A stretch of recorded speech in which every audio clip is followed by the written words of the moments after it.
If your family has been in America for more than 3 generations, there is a specific European bloodline behind your surname that crossed the Atlantic at a specific moment in history.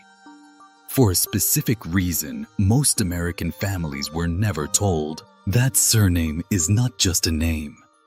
It is a compressed immigration record, a cultural identity marker, and a direct pointer to the corner of Europe your bloodline left behind.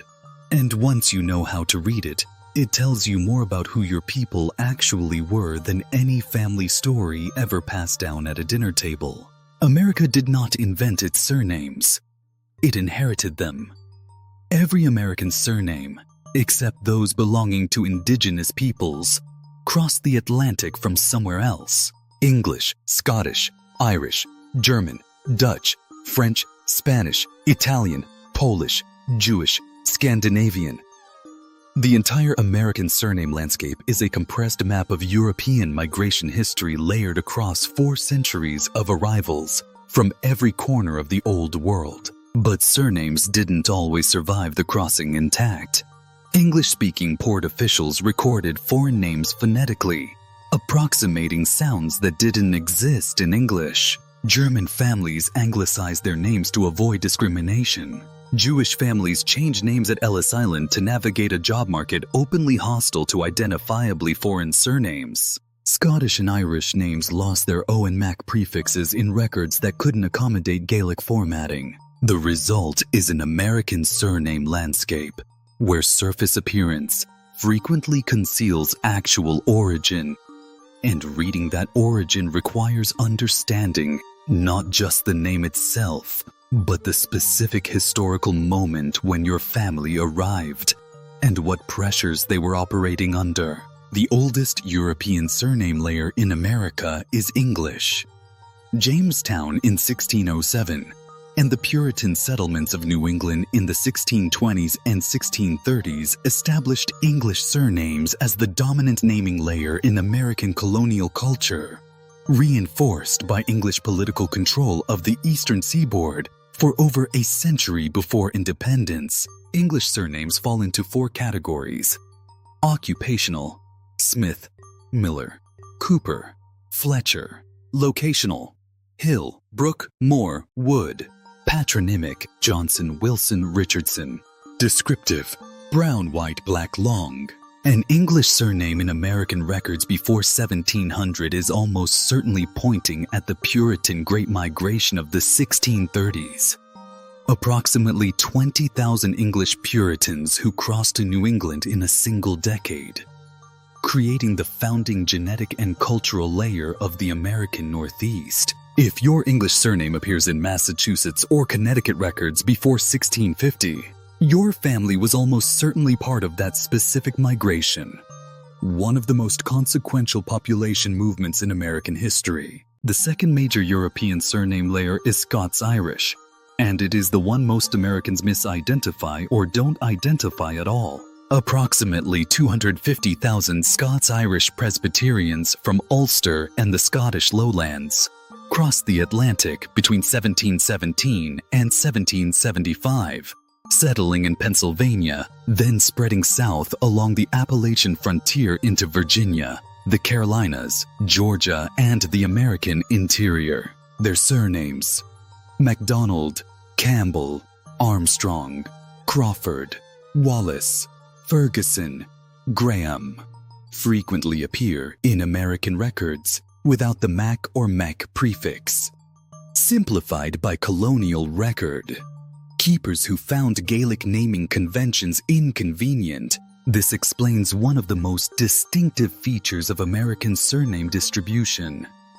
The concentration of Scottish and Irish surnames in Appalachian and southern states with no significant history of direct post-colonial Irish or Scottish immigration.